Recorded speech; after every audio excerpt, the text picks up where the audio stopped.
WESN.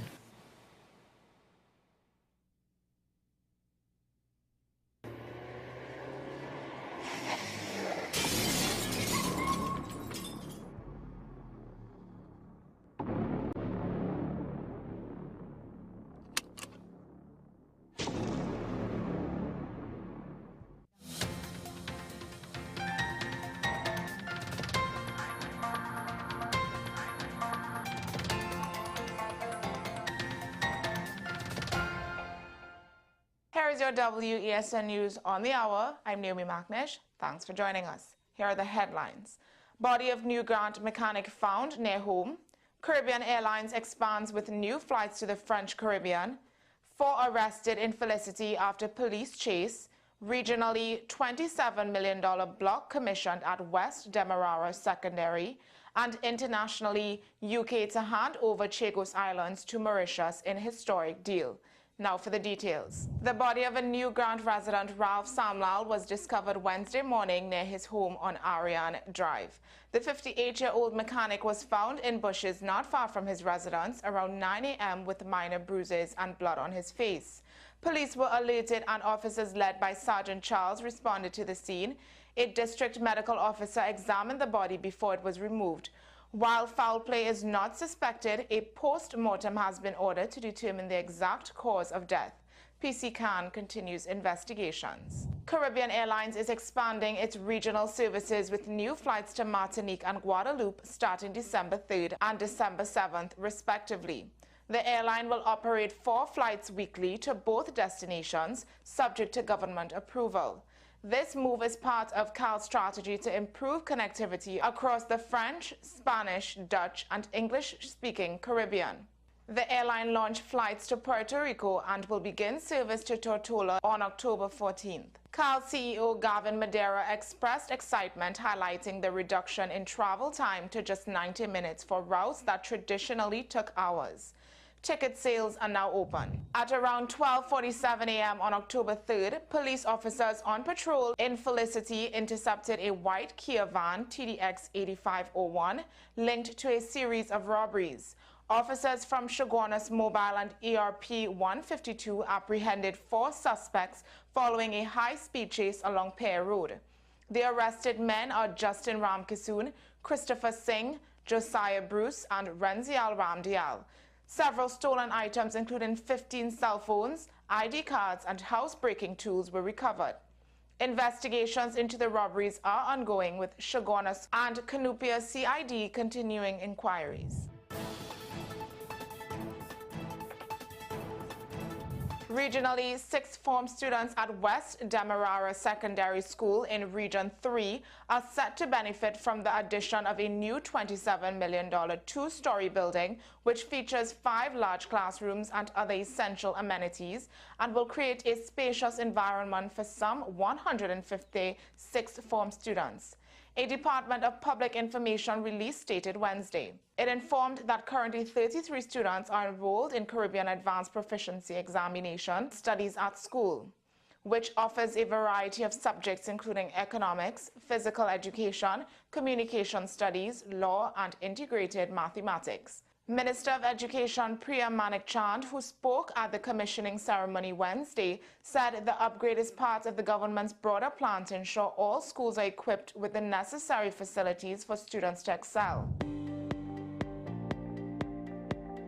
Internationally, the UK has announced it will give up sovereignty of the Chagos Islands, including Diego Garcia, to Mauritius after over 50 years of control. The deal follows decades of negotiations and includes provisions for the US-UK military base on Diego Garcia to remain operational for regional security. While the treaty is yet to be finalized, both sides have committed to a swift resolution. The agreement also addresses past injustices, offering support for Chagosians and allowing Mauritius to begin resettlement, though not on Diego Garcia. Well, that's news to the hour on WESN. I'm Naomi McNish. Thanks for watching.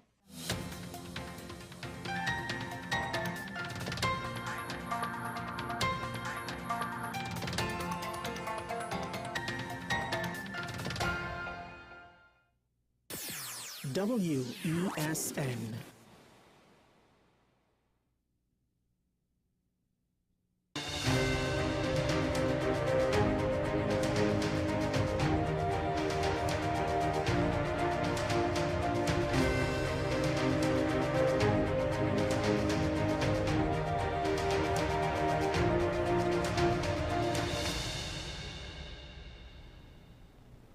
Hello there, and welcome to AM Prime on WESN Content Capital. I'm Keaton Shaw. Thank you very much for joining us this morning. It's our final day of post-budget analysis, though the analysis may continue for some time to come.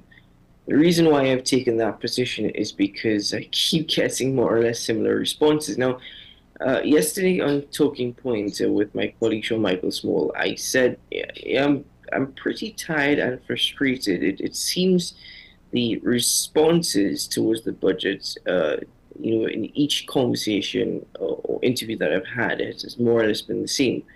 Is that because all guests have a negative opinion of the budget, or is it that the budget itself, just according to some, because it's a repeat, well, we just have a repeated approach or analysis.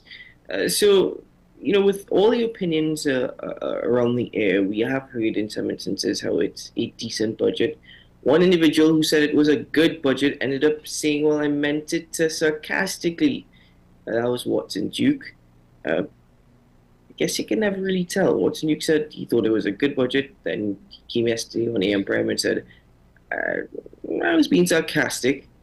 And then there are those who said, plain and outright, it's a complete waste of time. Now, after sitting down for just over 5 hours and 12 minutes listening to the Minister of Finance and taking it all, I myself wasn't too impressed. I usually refrain from expressing my opinions on AM Prime all the time, but I think this morning, with the guests that I have, I may not have a choice. They put me in that position because welcome back to the program, Chris Hussain. Chris, good morning. It's good to see you. Good morning, Keaton, and again, good morning to everyone in studio and, of course, the viewing audience on Trinidad and Tobago. It's quite an early morning, 6 a.m. this morning, and we're discussing the budget again. So I'm looking forward to the conversation today. Yes, we had you on 2 weeks ago with Ajay. Ajay would be joining us in a bit, actually, to be a part of the conversation. But 6 o'clock in the morning, like, you want to discuss something else? Would you prefer to discuss cricket or anything else? No, not cricket. But here's the thing, though, and I'm excited to discuss the budget again.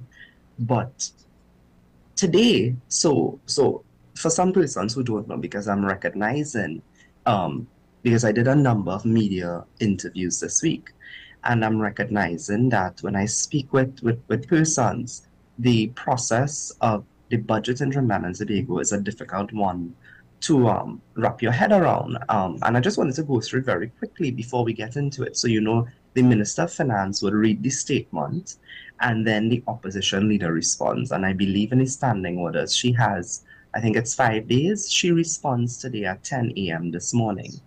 And so she would have the same fixed time that he would have used. So if he used 6 and 7 hours, she has 6 and 7 hours. If he used 30 minutes, she has 30 minutes. And then the debate continues. The line ministers, they shall raise to their legs and contribute. And so whilst we get to a space of critiquing only the minister's statement, it's not I'm not going to envy any Minister of Finance's position because they have, even though they have any amount of time they wish to use, it's a difficult task to sort of compile everything or the fiscal package. So I'm actually looking forward to the rest of the debate to hear from the rest of ministers how they intend to use the fiscal allocation and what are their plans for that monies.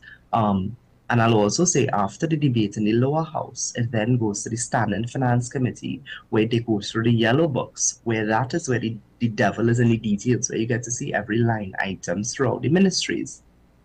When they're finished, there it goes to the Senate. And of course, in our Westminster system, we have independent senators. So I'm looking forward to hearing from the independent bench as well in the Senate. And so the budget is actually a very lengthy process. And I've told many persons, I want to see a post-budget conversation post the Senate. I want to see that be probably developed. And because there are a number of discussions that comes out of the Standing Finance Committee specifically.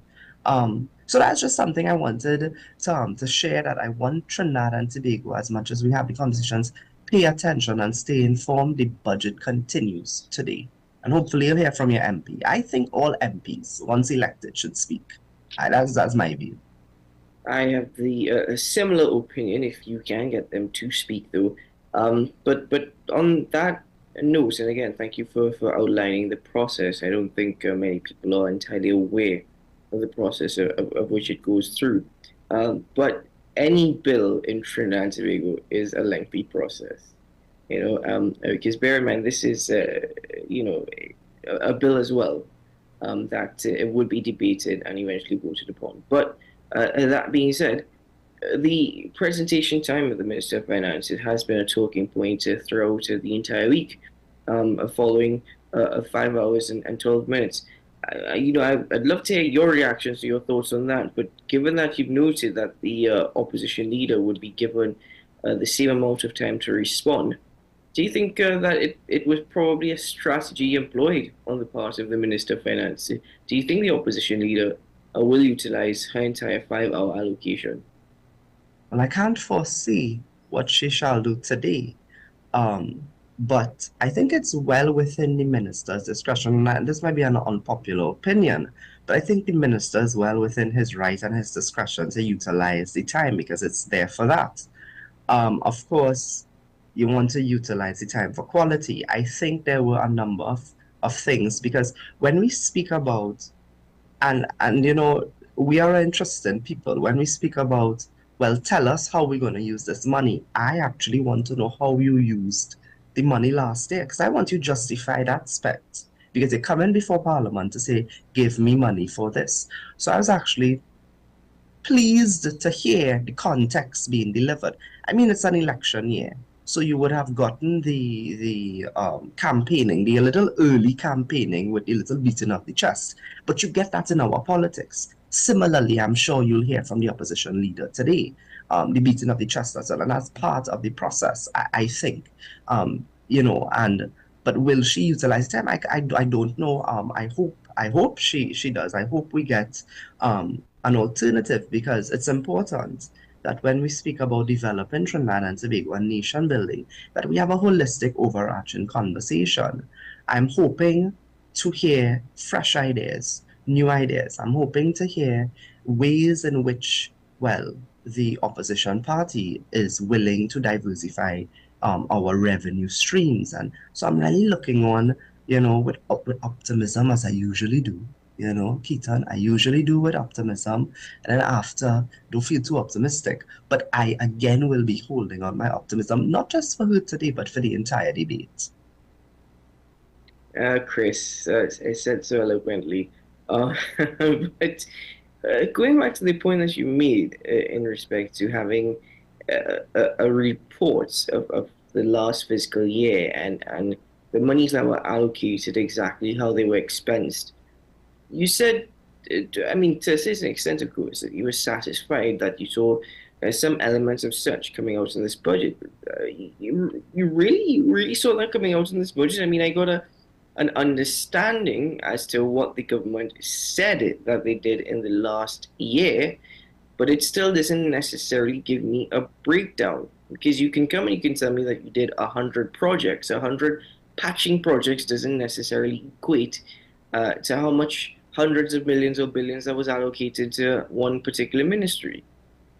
The yellow books actually includes everything in terms of the details, not just for this year, but for the year prior, the estimate and the actual. And that's why it's important for us to continue paying attention because we're going to get those answers in the Senate Finance Committee. As I may use this space to say, on the Ministry of Finance's website, you can go and get, I think it's under publications, you can get all the documents that comes to the budget from the statement to the PSIP to all of the yellow books. Those books are there, and so we would be able to see it in the books. When I said what I said, and I followed up with saying that the space was used for early campaigning, as I anticipate the opposition leader would do the same, because that's the nature of our politics in this country. I agree with you. It certainly, in that particular sense, I think the Minister of Finance laid the platform for a political campaign more than anything else. That's the impression I got from his rather extended preamble. Not that I was entirely surprised by the extended preamble. It's something we've grown accustomed to by this Minister of Finance's presentations over the last few years in his time in office. But Chris, generally speaking, overall, when you have, listened and analyzed, assessed, digested everything, what were your overall thoughts on the Minister of Finance's presentation in respect to our fiscal outlook, given where we currently are in terms of our economy? So the Minister of Finance, again, as I said, it is not a task or a portfolio I would envy. He has to do a bit of forecasting, predictions, projections, because where the money shall come from, and we are an oil and gas fossil fuel economy still. And though we have a deficit budget, again, and I think we have been running deficit budgets for quite some time, I think we have, and I think I said this a couple of weeks ago, that we have suffered from an oil curse in that we would have enjoyed many grants, subsidies, a number of programs when we had high oil prices, those oil boom days. But of course, the question really, and this is for successive governments, and I'm getting to my feeling of this budget, did we really truly invest for a sustained economy or a sustainable economy? And I don't think we did that. And that's why we keep speaking here, budget after budget, decade after decade, about diversification, because clearly we are not getting it right. Now, I know Minister spoke about some growth within the non-energy sector, which is good to hear about.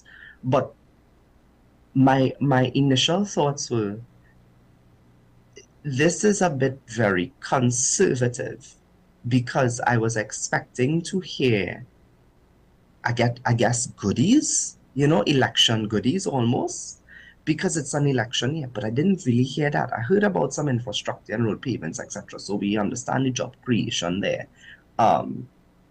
But I still found that it was, the minister was very careful in how he rolled out, or at least how the ministries rolled out.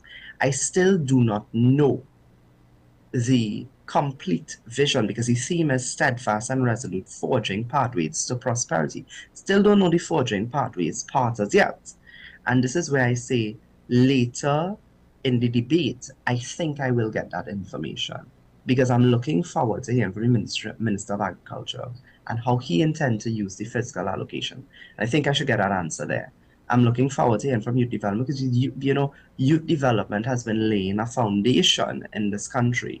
I think a visionary foundation. I'll give you the example of the agriculture homestead project, in that they understand there was a cultural gap and with young people, and they attempted to shift it, and I think they did an okay job. And so I want to see a continued investment there, because while we prepare the youth for agriculture and agro-entrepreneurship, that's really for the future, and we see the impact in the future, and we speak about food security and lowering the food import bill and those things. But I want to hear from the Minister of Agriculture as to what will be done for farmers now. We speak about land tenure, we speak about the access to loans and those issues. I want to hear from the Minister of Tourism and Culture and the Arts. I would love to hear about the business model for Brand Trinidad and Tobago. How are we going to brand our cultural ambassadors, sport ambassadors? We have a product of Carnival. I said this on the show. We tell the world what Carnival sound, look, and smell and taste like. And so how can we package that properly? So there are areas in which that I didn't expect the minister to speak on, because he is supposed to, in my view, give us the allocations, tell us a little bit about last year, tell us where we're going a little bit, and then the line ministers come and they develop the rest of the context to the allocation. I'm looking forward to hearing from Minister of Education and Labour. AI is a big thing. How is AI going to impact the labor force? What is upskilling your public sector going to look like? Ministry of Education, there's a lot of space for us to reform the education sector. When we speak about the new jobs for the future, when we speak about our culture, there's a cultural shift. You know, I think we're in a transitionary period in various sectors. We look at the way we approach jobs, a generational difference. We look at the fossil fuels and heading into renewables and climate change and the impact on climate change, and we see it in this country. We see the sea level rising, and so those are conversations that I'm looking forward to hearing from the line ministers. So I'm actually excited. The debate continues today. I certainly look forward to the debates as well and the presentations on the part of the ministers. We share in that. I think my approach, however, has become also rather conservative. I don't think I'm as optimistic as you are, Chris.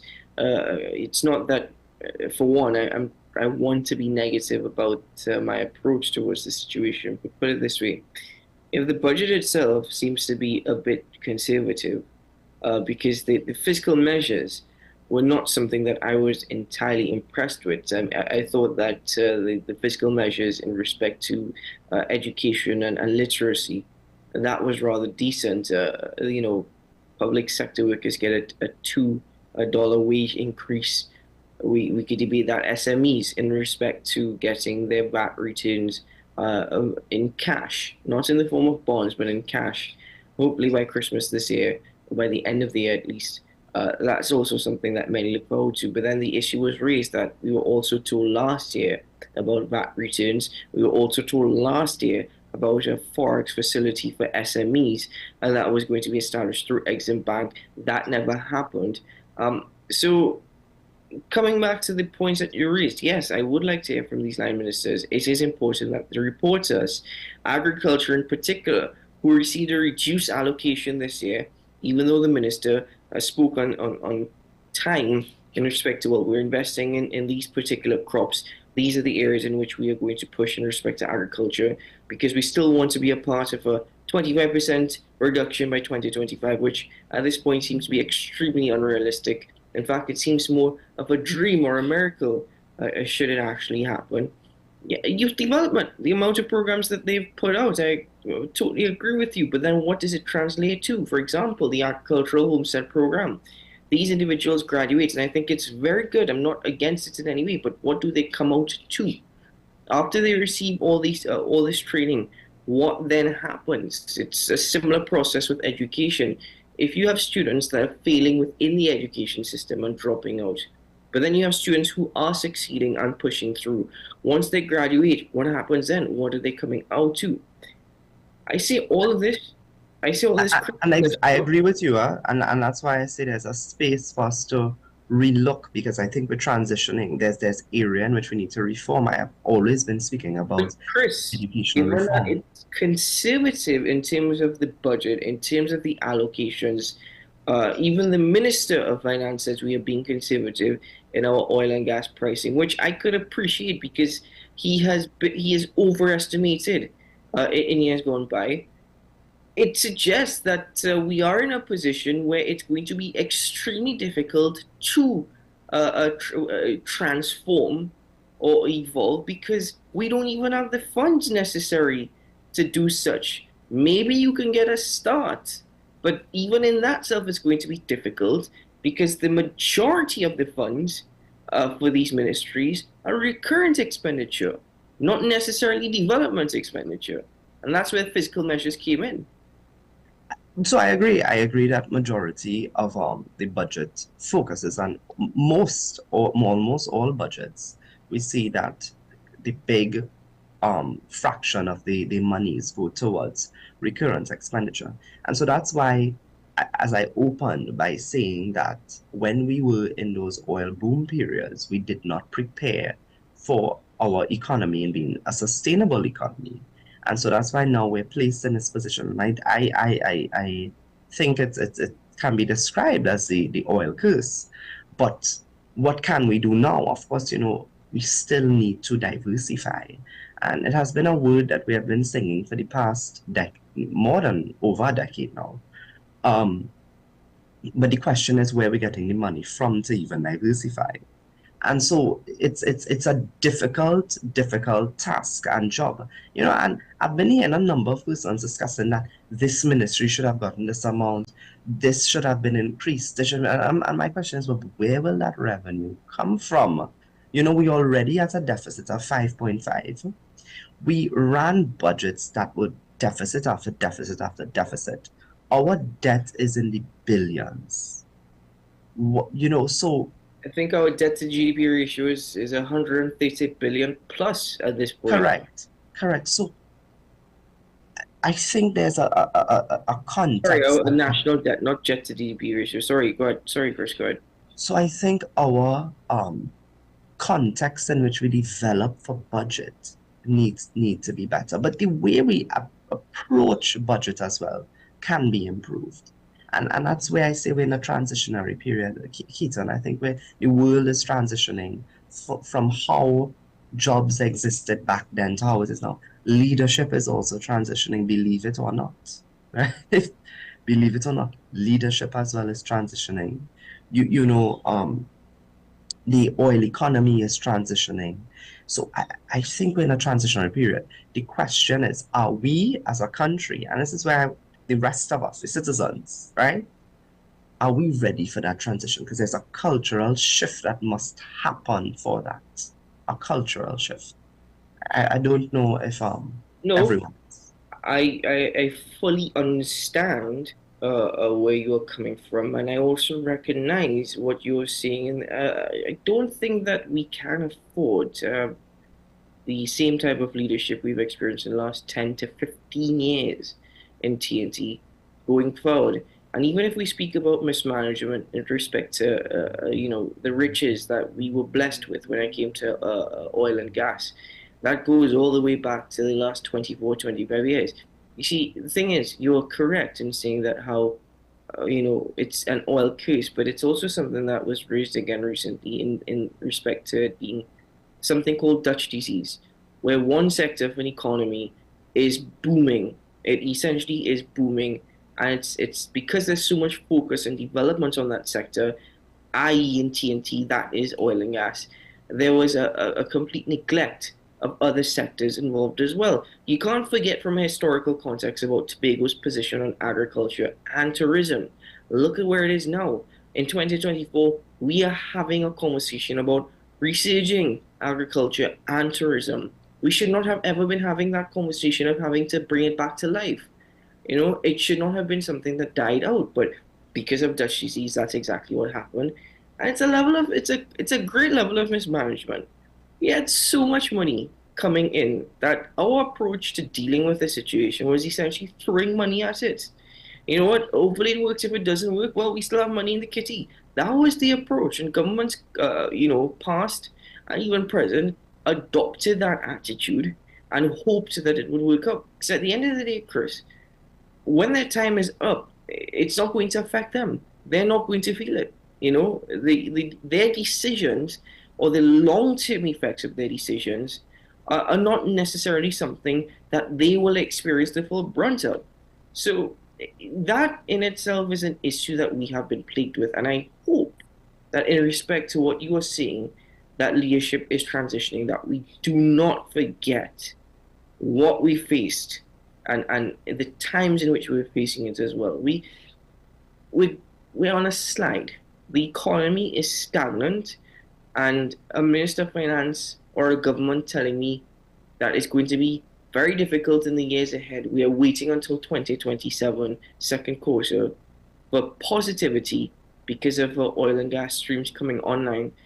I'll put it this way, I have no issue with us seeing that how the oil and gas sector has slowed down. We are waiting a bit. It is going to pick back up. But you can't tell me in the context in which the government has approached the situation, because it shows to me a complete lack of planning or a complete lack of ideas in how to deal with the situation TNT finds itself in.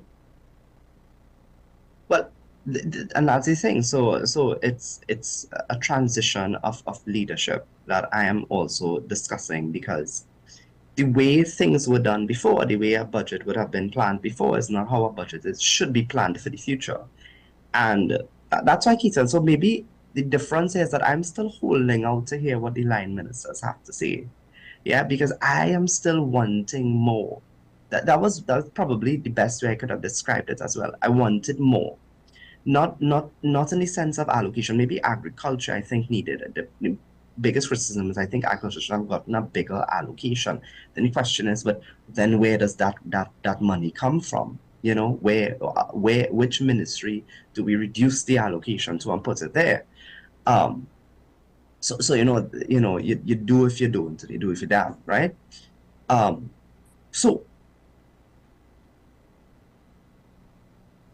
I'm looking forward to the leaders of tomorrow to raise to their legs in Parliament and contribute towards that, because that's what I want to hear. You know, the theme again is pathways to prosperity forging, and I want to get that. I want to get, okay, so we're going somewhere. If we're looking just at the statement, I didn't hear much of the vision. I heard, okay, what we could do now, yeah.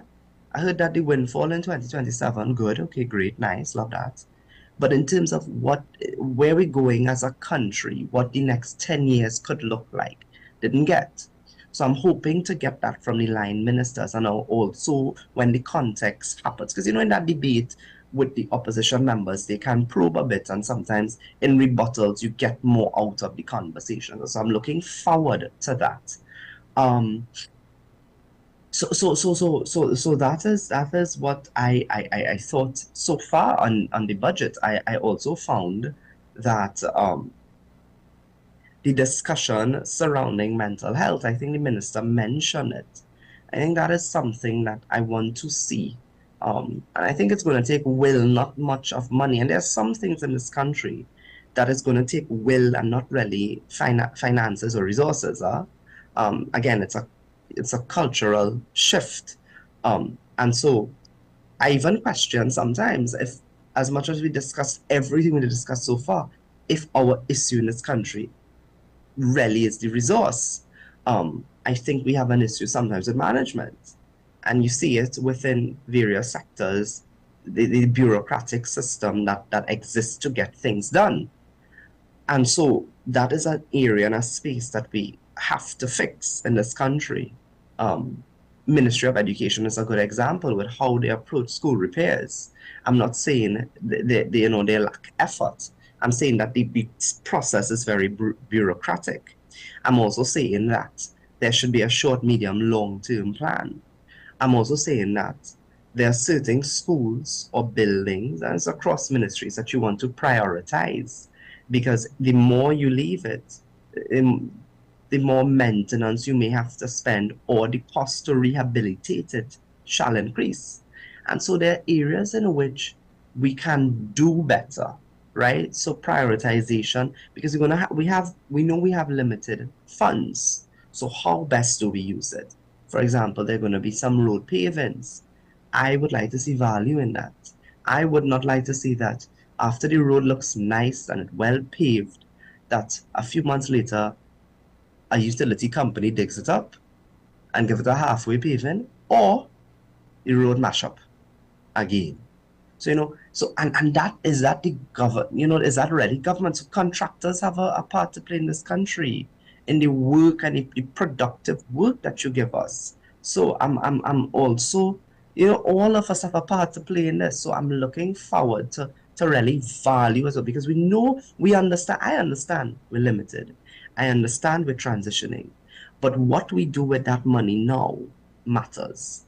And how best we use it matters. And so I'm looking forward, and I'm hoping, and I'm putting, the rest of the country on notice. We can do better in our productiveness.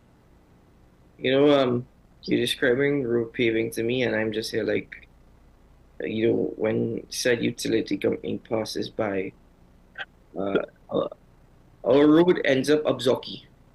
It ends up Abzoki. Our roads in TNT Abzoki, they zog up, as they would say, they get zog up.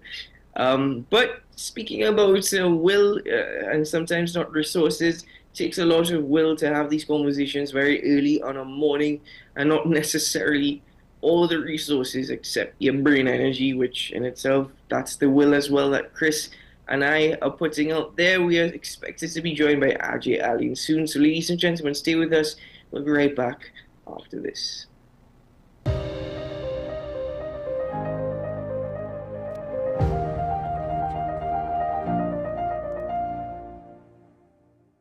The home of Caribbean content is growing, and we welcome you to be a part of the #1 platform for young personalities who are driven to make a positive impact in society.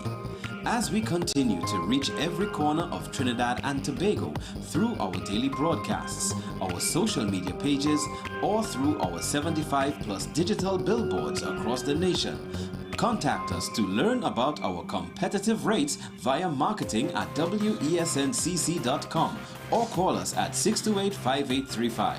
WESN Content Capital, television with a difference. Every word, every line, every paragraph depicts a real moment in someone's life. A father, a sister, a mother, a brother. We at Newsday are dedicated to you, the people, and through independent, unwavering journalism, strive to always bring your stories to life. Because your stories are more than just words. Newsday, independent and credible.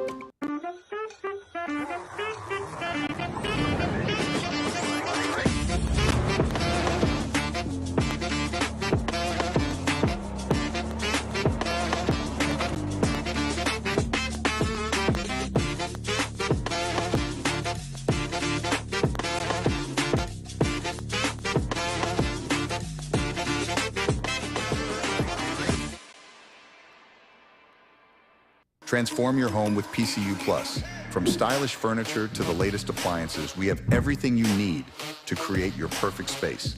At PCU Plus, we offer fair prices and affordable financing options that are cheaper than hire purchase agreements. With convenient locations in San Fernando, Tobago, Arima, and our lifestyle showroom in Barataria, you're never far from the best deals. Visit PCU Plus today and discover why we're the top choice for quality furniture and appliances. PCU Plus. Quality you trust, prices you'll love. Visit one of our locations or find us online to start transforming your home today.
Take some time for yourself or spend some time with the family at Sandy Point Village Hotel. Enjoy our various studio and suite apartments, self-contained with their own kitchenettes and Wi-Fi. We also have our famous 100-foot swimming pool and our beachfront restaurant, the Steak and Lobster Grill. And our location in Crown Point puts us near the center of activity from the nylon pool to the local nightlife. Call us and make your reservations at 639-8533, 389-2378 or email us at sandypointvillagehotel@gmail.com. Pastor J, I want to get a tattoo. You really Respond to me. respond to me you? how you would respond to me. The first question I'd ask is why? Controversial taboo topics. We get so consumed by church, we forget that we have to live the life of being a Christian outside of the Sunday. Like you say, services. we think going to a service makes us a Christian. Exactly. Yeah. Right. So here we are about to hear the second time Pastor J wanted to take a tattoo. Would have been late last year and early this year. Oh gosh. Hope Unfiltered podcast with Pastor J and Ren.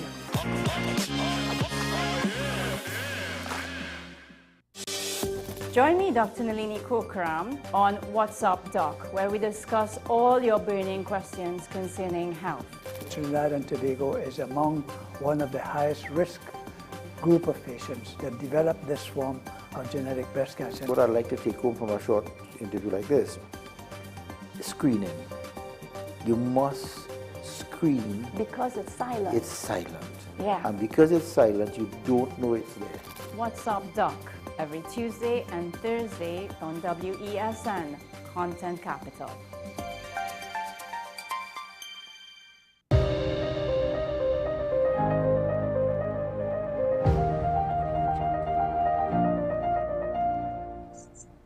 Welcome back to the program, ladies and gentlemen. Thanks for being with us as we continue with the conversation. So, Chris, Ajay will be joining us very shortly.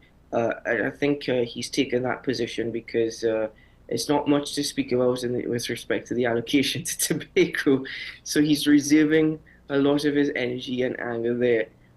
But, Chris, in the meantime, one of the major points I saw coming out from the Minister of Education was e-textbooks by, I think, is it June of 2025 to be utilized by students within the education system, which is something, it's good. There are its pros and cons, but certainly I think the pros at this point outweigh the cons. I raised that point to ask you that is something that really deals in respect to education and the future of TNT. Speaking about the future of TNT, what does this budget do for TNT's young people? What does it really translate to in respect to their future, their development? So the textbook idea initiative is something we've been speaking about for years. This e-textbook, I benefited from the laptop program when I wrote SC, and we've been speaking about it since then. Yes, I remember, yeah. You know, and if we can get it right. So what I want to see is proper implementation. Please implement it. It's a good initiative. Implement it.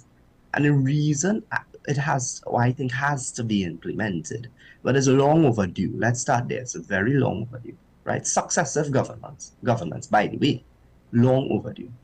The other thing is, it's gonna be easier in terms of cost effective and cost efficient for parents and guardians, because I don't know if you know Keaton, and I don't think you know, right? Because I don't think you're a father, or parent, right? Well, not that I know of. Oh Lord. No, not otherwise. Yeah, but the cost to send a child to school when it comes to July, August, you have to buy books for September. It costs upwards sometimes $2,000, $3,000, $4,000. Yeah. And that's in books and stationery and all of those things to outfit your child for school.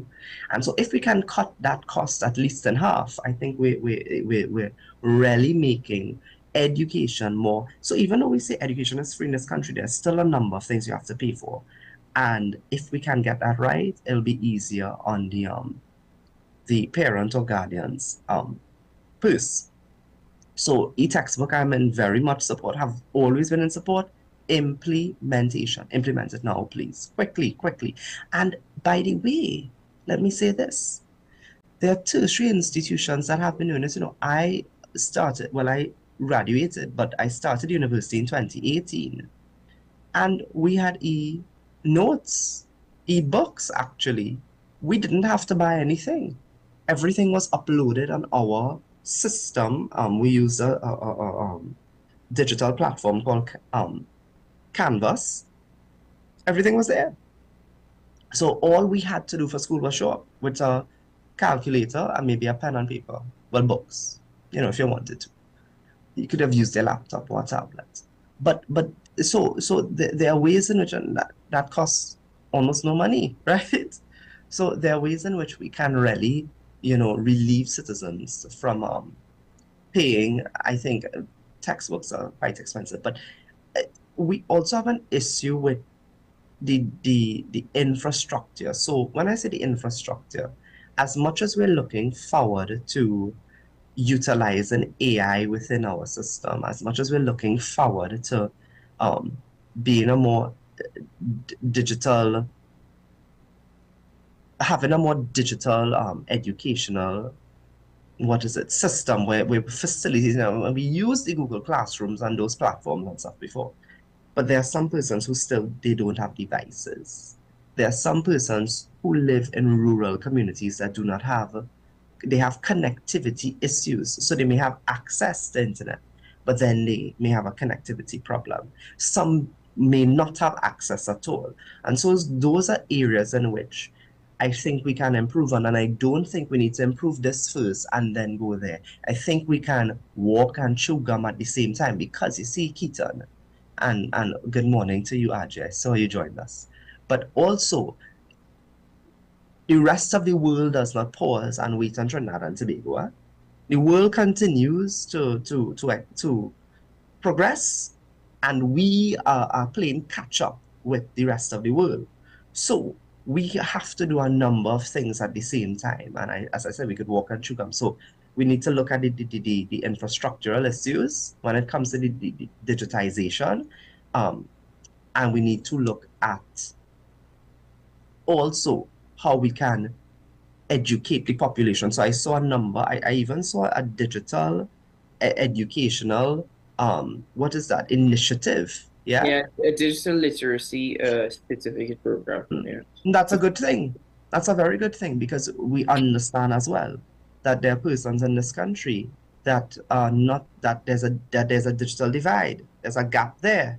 And so I think identifying the problem exists and putting something in place for it. I hope it will be measurable.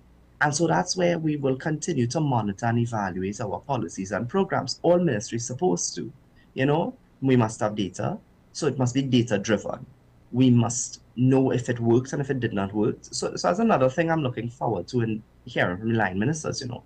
You're coming back to tell us, well, this policy, we're putting it back on the books. Well, tell us how it worked.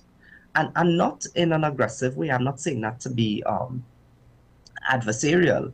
I'm saying that to say justify it, you know, because we want more buy-in. So tell us, so if you can tell us that, you know, 80% was success rate, I mean, the rest of the country be like, well, very good, invest more money if you have it. So I'm looking forward to things like that. But future, in terms of education, we can, as I said, walk and chew gum, and we need to do a number of things at the same time with limited funds. Well, Chris, thanks for that. And as you mentioned in your response there, Ajay Alling joins us this morning. Ajay, good morning to you. Thanks for being with us. Chris was actually asking me to ask you as to whether or not the sun rises in Tobago at a different time, because you have us suffering here since 6 o'clock this morning. Once in a way, how are you doing? Things? Good morning, good morning. I must say it has been a very busy week for me post-budget. But I must come home. I must come back to where you give me the start and give me that foundation. Keith and I don't know what WESN Content Capital has, but a number of the things I would have asked for post-budget. I see that the minister probably would have listened to some extent. I mean, not fully, because we did see more money going to the Ministry of Youth and National Service, which is one of the things I would have asked for on this same program. I did also speak to having some more aerial assets to support border protection. We hear that they're now looking to acquire 2 fixed-wing assets as well, cover that space. So, I mean, it's a fair to fine budget, but from a Tobago perspective, the main thing that I would have asked for, unfortunately, the minister did not see fit to boost the development budget. More so, he saw it fit to have a decrease in the development budget for Tobago. E-books, I know you all were talking about that day. I mean, I'm fully in support of e-books and digitalization, However, we can't say we're going to move to e-books and still give book grants. I mean, I found that to be very contradictory. I am now thinking here, if that's the direction we want to go, that are we fully investing in it or we're not doing it at all? If you're doing it, let's do it and do it well, or don't do it any at all. You know, it's a very interesting point that you raised there, and I'm wondering if it's because of the rollout that the government has to do, if they have to do it on a phased basis, because I still need to get an understanding as to if these devices have to be purchased, if any devices could be used, and it's in a downloadable format, an application or an online system, or if the devices will be provided for by the government, in which it will be subsidized, or parents have to pay for it at wholesale price or cost. It's details. I think that's where Chris's point that we should hear from the minister comes into play. But you're right, because alongside e-books, book grants were also mentioned. So I'm wondering if that is a contingency measure, Ajay, because as Chris also mentioned, we're speaking about e-books since both of us were in primary school. All of us, need I say, were in primary school. We ain't that far apart in age, gentlemen. Genetics make us look a little bit older than we should. But actually, now we come to the point of Tobago, $2.59 billion. Obviously, I myself was shocked when I heard it, but I was not entirely taken aback. I was not expecting such reduction in the development aspect of the budget. It wasn't even maintained to what we saw last year. But again, coming to that particular point, should that have been surprising at all? You know, should that have been something of that we were really shocked about? No, I don't think so, you know, because we have seen a pattern over the years. I mean, when I did my post-budget assessment, one of the things I found to be interesting is our largest development budget came from the People's Partnership Administration. And then following that, we saw where it always fluctuated. But I think we need to see the value in some of the projects on Tobago. We saw what happened with the road in Mayaro a couple of years ago from bad weather. And we saw the investment made to correct that. But how can we want development for the island of Tobago? We don't want to have a proper wastewater treatment system for Southwest Tobago. Because we know in front of Cocoa floods very often. Lowlands is flood prone. Mount Pleasant sometimes have flooding issues. And these are high tourist areas. These are areas where you have a large influx of foreigners. I mean, just in front of the airport. And I can tell you from experience, where the current airport is constructed, there was also a serious flooding issue in that area. So how about we take to consider some of these problems and treat it going forward? We have Turpin Bend, similar issue. We had a piece of bad road and we saw the movement of that piece of road where the rock below the road was beginning to be eroded. Are we going to wait until somebody unfortunately has to die on Turpin Bend before we make a serious investment into repairing it? Even if we are to cut the roads more inland from where Turpin Bend is located, residents are going to have to be relocated. We're going to have to spend a large sum of money to cut an alternate route. And we don't want persons in the east of Tobago being completely cut off from the west simply because of some rain. So there are a number of key developmental projects on the island that I think needs to be covered. What I also found interesting is, yes, we're currently to cover salaries and existing bills. But is it that all of the major bills are going to be covered? Or is it that the THA still has a large debt to carry? Ajay, let me ask you this. Being a bit of a devil's advocate here now. I interviewed Watson Duke yesterday morning. I don't know if you had the opportunity to see it. Yes, I did. And I'm wondering your thoughts on the interview where he said that the Farley Augustine-led administration has received over $7 billion since it came into office, and that they have not actually any of the development projects or even the issues that they identified, they have not undertaken, and in fact they've wasted the money, they've thrown the money away. You know, speaking about the island of Tobago in respect to the development fund, how do you respond to that? I'm curious to know, as a Tobagonian, whether or not you know what Watson Duke is stating, whether or not you share a similar opinion or not. Okay, let me firstly remind Trinidad and Tobago. This is the same individual who was in New York a couple of years, probably a year or two ago, saying that Tobagonians are stranded. And what the impression we got, we could be wrong, he could probably correct it, is that he just wanted the chief to wire money direct to him because these individuals were from Roxborough.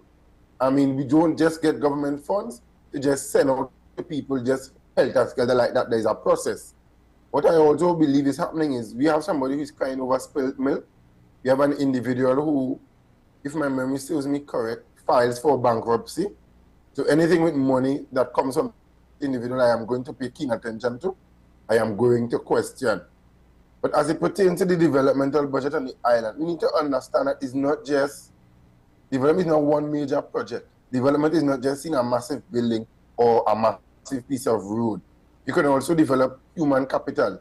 You can also develop resources from a human point of view. What we would have observed is in the division of infrastructure, a number of the equipment were down for a number of ridiculous reasons. You have a number of vehicles parked up because you can't find a dispatch. You have pavers going down. So when you have these things happening, you tend to now have to rent out these types of equipment. And this would come under a developmental budget. In order to have some of the roads paved, you realize where you have to contract this out, or you have to give somebody a short-term contract to repair, to have some patchwork done, to develop new infrastructure. So from time it moves from a state where the government does the job, and we're now having to subcontract, the cost of these projects would go up. And then you now have to ensure the quality of the road. You see, this state here went in and meet a massive debt, and I don't think they have done a good job in allowing the public to understand that. There's also a system in Tobago called the overdraft. So what I find happening is when we have late releases, the bank would lend us the money. But as any financial institution, the bank aims to make profit and to pay its bills.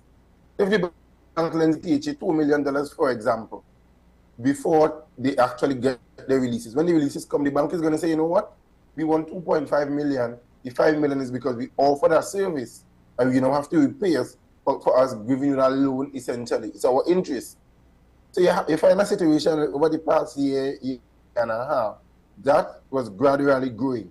So we now have a Secretary of Finance and a Tobago of Assembly that is making a concerted effort to gradually lower the amount owed because of the overdraft facility.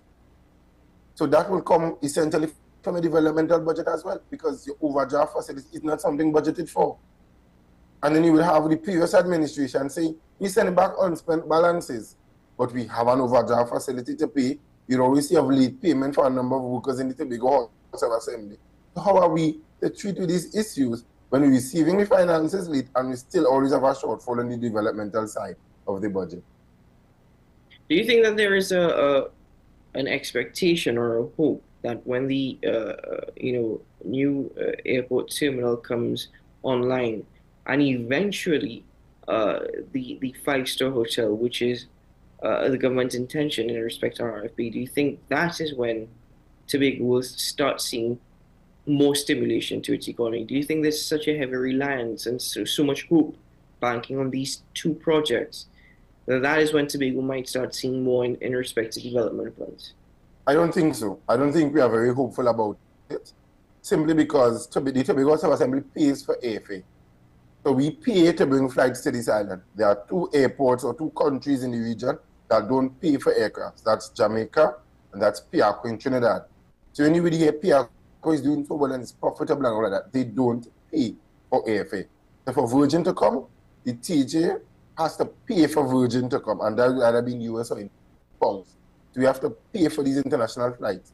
And it's even got to a stage where Caribbean Airlines is technically asking the Tobago House of Assembly to pay for international flights to the island. I mean, it's as if Tobagonians don't pay taxes. It's as if our tax money don't, in some, whether a small or a large level, contribute to Caribbean Airlines.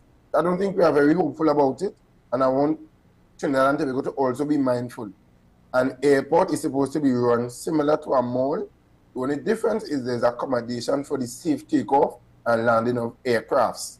So the only way this airport is going to become profitable is if we have efficient and effective management of the airport.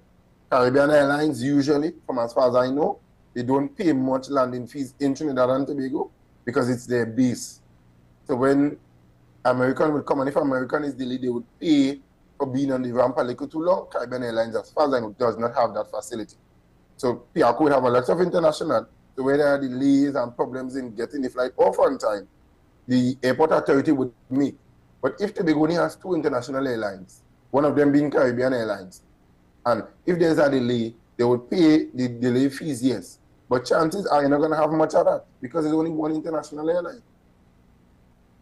So how is the airport going to run itself? Because if currently Tobago is paying for those airlines to come, but the minister said the new terminal will have the capacity to host a larger aircraft and more aircraft at a time.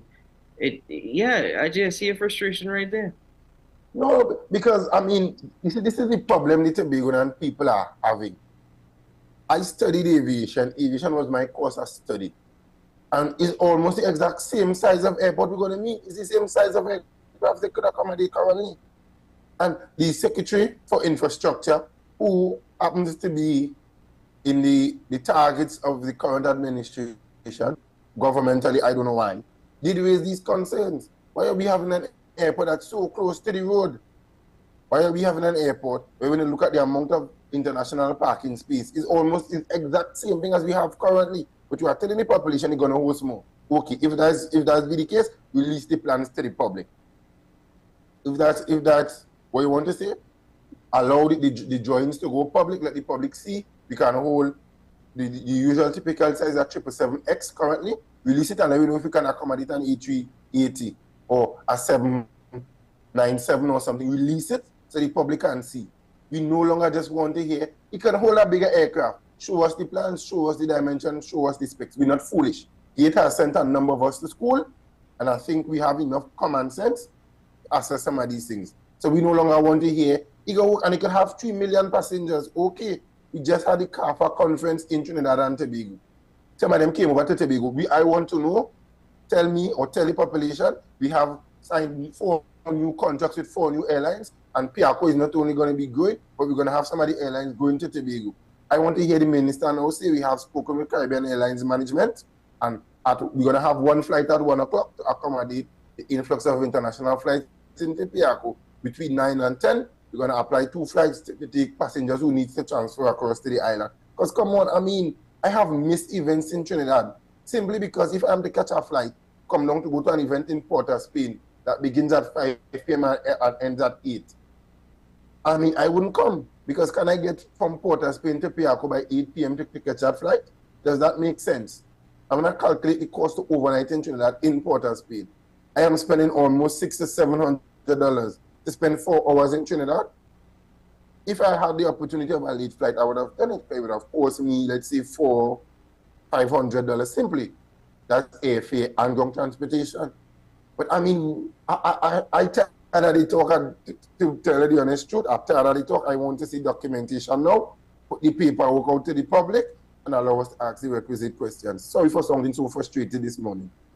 Actually, don't sound frustrated at all. The point that you also raised in respect to the airport being so close to the road, people might think that's very minor. I passed by the new terminal, and I myself was rather shocked to see the you know where it is located in comparison to the road. But we'll get into that a bit later on. Just now when you were responding, I saw Chris smiling a bit when you were speaking about common sense, and Chris, that brings the next question as to whether or not politicians who, as Ajay said, we've gotten an education from Trinidad. We've received our education from Trinidad. Do they seem to forget that we do have common sense, or is it that their lack of common sense translates into them thinking we are not a thinking generation? We are not a generation that tends to understand or have deep analysis about these situations. Well, I don't know what goes on in their minds, and to be quite frank, I really don't care to know what goes on in their minds. But based on their actions, and I like that you said politicians, because I want us to, as much as we're discussing budget, I've noticed it. And this is why I spoke to you earlier about the transition in leadership. Do I think that some politicians perceive the rest of the wider population to be gullible? I agree. I do believe that. And I've seen it. I've actually seen orchestrated bad PR, very bad PR, where I noticed that. I don't want to give deliberate examples. Maybe I should. Yes, maybe I should. I think I will. But of course, you would have seen it in its messaging, and you would have seen it in some of the messaging and some of the messages that would have been sent. In this country, we would have heard that a space and a place, a refinery, was not being closed down. And then it was closed down, right? Then we also saw in an internal election with one of the major parties in this country where a political leader did not run on the ticket. But one would have believed, members believed, when you spoke with some of the members of that party, they believed that she was on the ticket. And if they voted against this team, they were voting against her. And so I do believe that it's bad PR, it's terrible communication, and I'm noticing a generational difference in how politics is played with certain generations versus others. And Keaton, you see it in the House, when these, and I think the younger members of Parliament, they raise to their legs, they are very responsible and productive and deliberate in their debate. I'll give 2 examples, and I'm sure Adri will be happy to hear this. The Member of Parliament for Tobago East has always been very, very measured and productive, very willing to contribute to nation building, willing to reach across the aisle and help opposition MPs with issues within their constituencies. And we saw that by the collaborative meeting that would have been had between Minister Webster Roy and Member of Parliament for Tabaquite, Anita Haynes-Allen. And that type of productiveness or productivity, I shall say, is what is missing from some of the persons who have, I think, inhabit office for many, many, many, many, many years. And I don't know, they just sit down there and they're seated. Yeah, they're sitting. By the way, so the example of given of Ayanna Webster, I've noticed it myself in the sense that Ayanna Webster Roy, at many of conferences and convention, actually keeps to herself. She doesn't necessarily partake. Everybody has to huddle up. In that particular style of I want to call it like it's cliquish. That sort of mentality. And we are a party and everybody's together. Nobody likes each other. There always is there always a split or something happening. But Ayanna Webster Roy is always to herself. And I'm wondering if that is her approach. I have a job to do, and I'm here to get it done. But I'm not it's going clear. to do anything else. It's clear. Allow me to add in 2 nuggets to the conversation. So at the Republic Day celebrations in Tobago is usually hosted by Webster Roy's office, so that's OPM Tobago. I wonder if the fond memories you would always see is Ayanna Webster and the Chief Secretary would always have very good conversations. I remember, I think a year or 2 ago, when the Chief daughter first attended her first public event, she was in Ayanna Webster Roy's hands. You could see she had a love for interacting with the Chief's daughter. This year we saw the same thing. They had casual conversations, saw a lot of photos, you saw them laughing, smiling. Well, interaction as one. 2, we need to look at the relationship between the Minister of Youth Development and National Service and the current Secretary for Youth Development as well. So we have seen a number of the programs in Trinidad morphing itself across the Tobago. They have been adjusted to suit the Tobago climate. We have seen those 2 have a very good working relationship. And the young people of Tobago are benefiting. And for me, that's one of the ministries over the last financial year that I would consider to be one of the best ministries so far. Because we have seen stuff happening. It may not reach everybody at all the time. But you're seeing the effort, you're seeing the willingness from Minister Cummings to begin to get things done. And I think that's what we want as a younger generation of politicians. But Christian myself could tell you, we have colleagues who totally are opposed to our political ideologies, but we are not enemies. We could still have a conversation. We could have a cup of coffee. We could even lime in the same place, knock some glass, but we aren't enemies. We treat with the issues and not the individuals. And I think that's what the population needs to get back to. I want to also give the example with the minority leader in the THA. And you can tell, if you go on social media, you see the camaraderie. You see the camaraderie sometimes between Zorisha and maybe him, or even the chief sec and him. And what we're noticing here it is a younger group of persons and their younger approach to politics and leadership. The fake outrage we see through that, you know, the manipulated protests we see through that, you know, that is something that maybe years ago it worked because years ago we didn't have access to technology the way we do. Years ago, you saw protests in the papers or on the 7 o'clock news, right? And you meant, you know, something was happening, something big was happening, because when you look at the history of protest, is that it was really used because platforms weren't provided. But when you are so manipulated and your message is so wayward and irrelevant, those are things we see through. So those gimmicks, those, you know, it's pretentious, but you see it practiced from a certain generation of politicians in this country. So I don't want to be pessimistic and say all of them.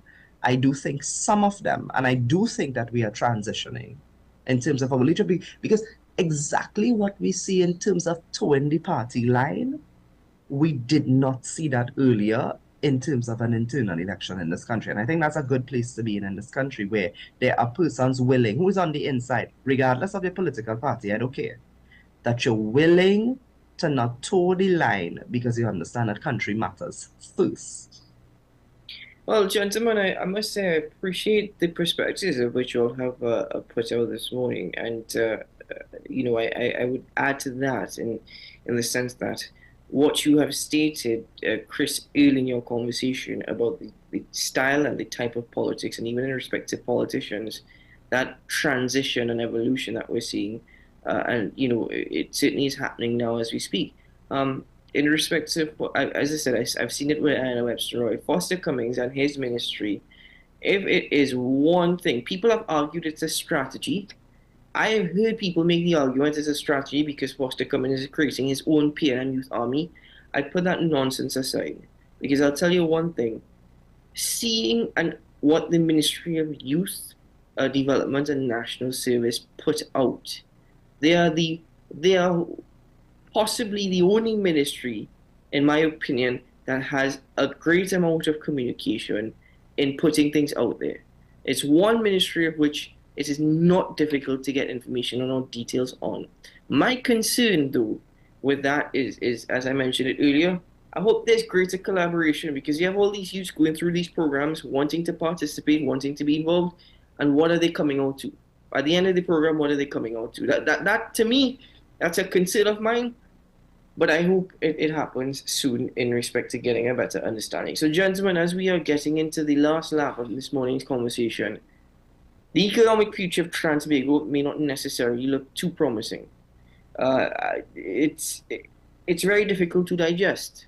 The economy is stagnant, and as a young person, whether or not our future belongs in TNT, it might be difficult for people to understand where we're coming from, but times have changed to the extent that though TNT has given us a lot, we're not even in a position to try and give back at this particular point. There are many ways in which you could do it, but understand where I'm coming from. What does the political future of TNT looks like in respect to your descriptions this morning? Are we indeed going to see better days coming and brighter days coming when it comes to that style of politics and the style of leadership that we so desire? Let me go first. I just want to add one quick point, Keaton, as well, right? So in the Tobago space, I'm not too sure how it works in Trinidad. Every light pole that you see going up is paid for by the Tobago House of Assembly. And it's so bad way, TNT is not going to install these poles until they have received a check from the Tobago House of Assembly. So when I hear the minister make mention of 300 street lights, I am expecting to see 12.9 street lights to be erected in somewhere in Tobago, and I want to see the numbers physically of it. Let me repeat that again. Out of the 300 street lights mentioned to be installed by the minister, I'm expecting to see 12.9 of those street lights installed in Tobago. But I think our future is looking okay. We as the younger generation, we need to stop being fearful of victimization. We need to stop being fearful of being ostracized for having a position different to what our colleagues might have. And we need to get involved, ask the right questions at the right point in time, be respectful, treat with the problem and not personally. And I think we're in the right direction, and we need to see drastic change in leadership across all political platforms. Getting involved. Excellent point. Getting involved is something that, well, put it this way, gentlemen, I appreciate you all coming on at 6 o'clock in the morning. I've always said I would love to hear from more young people. This is a platform and a forum that is open to young people.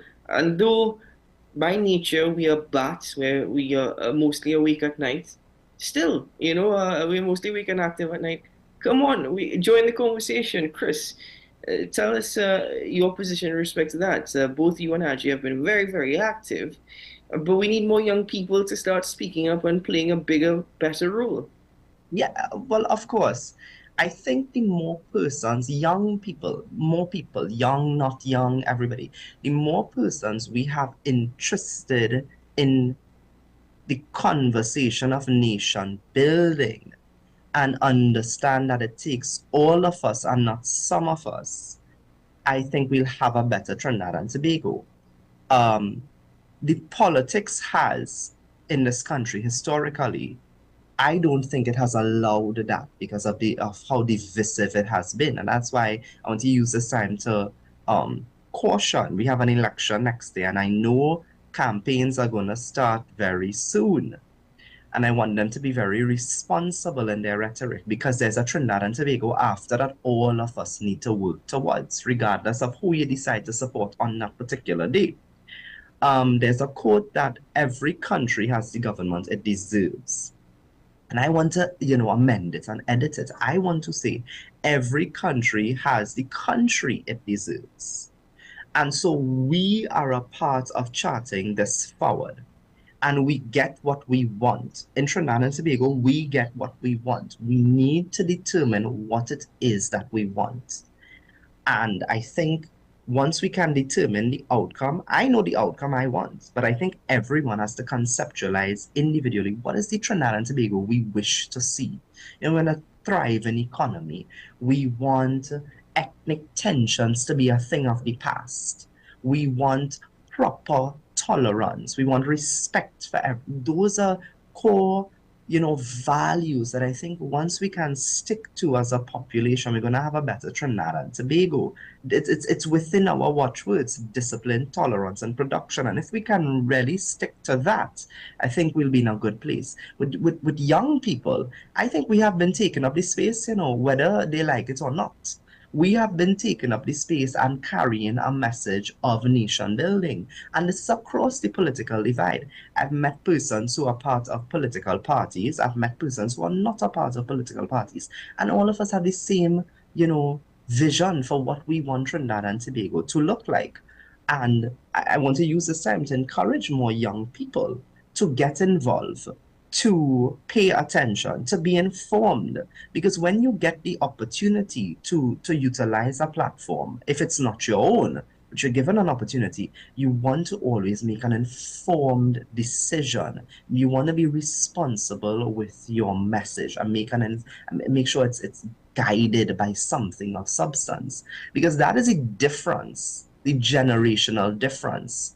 The young people, we are speaking about productive conversations where the persons who have inhabit office for quite some time is spewing rhetoric, hoping it can convince us, and it's a sort of old talk. And so we have to be the difference. And so I make a call to young persons this morning: let us continue to be the difference and be responsible. Well, gentlemen, when all is said and done, I'm of the opinion that with all that has been said, even if at times our analysis may not be the positive thing that people want to hear, it is the truth of young people that the people have a different truth or perspective to things, and we are very much open to hearing from it. I still think TNT is sweet. I still think there's a lot for TNT. I still think there's a lot to come out of Trinidad and Tobago, and I think there's a lot that can be done for Trinidad and Tobago. But at the end of the day, it's if we want to make it happen. And nothing comes easy. A lot of sacrifices have to be made, and a lot of sacrifices have to be had. But you tell me which generation didn't have to make sacrifices? You tell me which generation didn't have to go through hardship or difficulty. I'll award you with a snowman. You know, I can't afford too much right now. I'll award you with a snowman. You'll definitely get that. But gentlemen, I want to thank you very much for joining us on the program. Ajay, listen, I know a lot is happening in Tobago. I know politically Tobago finds itself in a precarious position, but Tobago is paradise. You know, I think about it all the time. On you waking up one morning and that journey just to come to the office to do the show, it must be just wonderful. You know, just consuming in all these scenes. Tobago is paradise, man. Tobago is paradise. I'm just disappointed that we didn't have a bear, but we can work on that. Soon. Time has not ended for us as yet.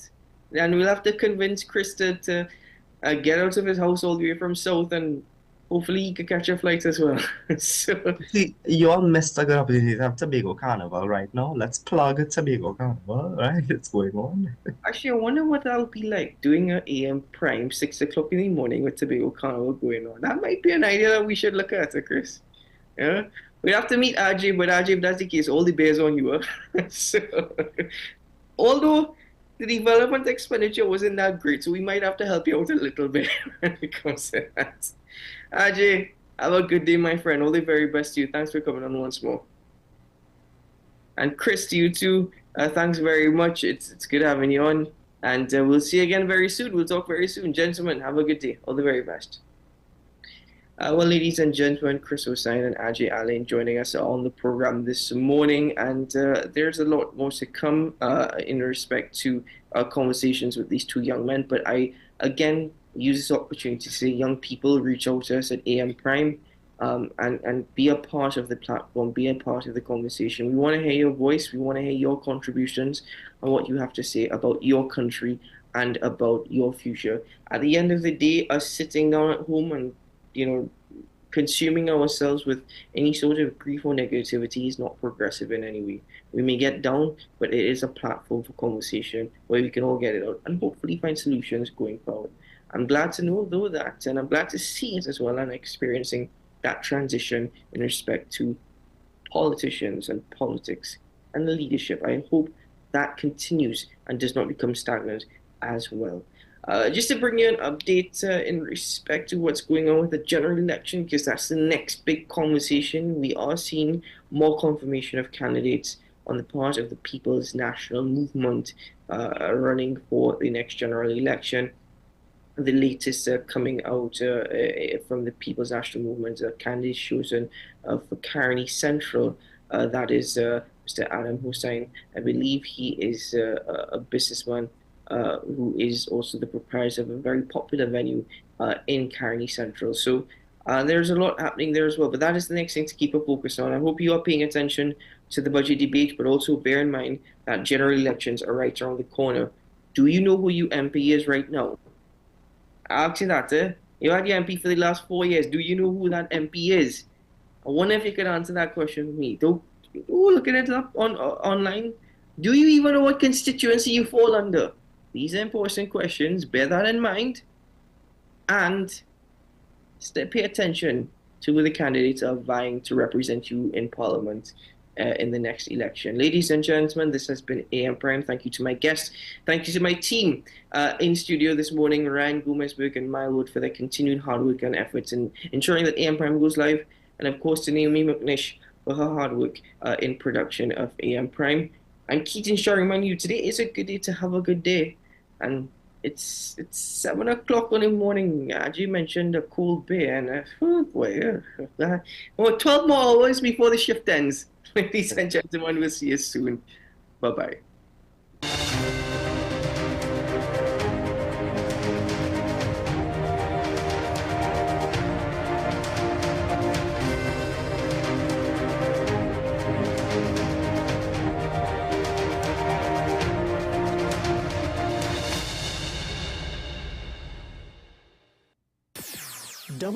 WESN.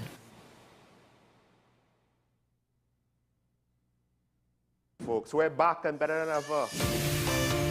Your show have always appeared to be a show that is focused on going to the cause or looking to the cause. We hardly ever talk about the white-collar crime, though. We always talk about the ones that involve more as physical violence against individuals. The citizens will only measure transmission when water starts to flow through their taps. The Constitution doesn't talk about local election. Contract mafia that's responsible for looting the country, and they own and operate these politicians. So if you are running a country and you can't say nothing as a prime minister, please take up your bag and go. It is not comparative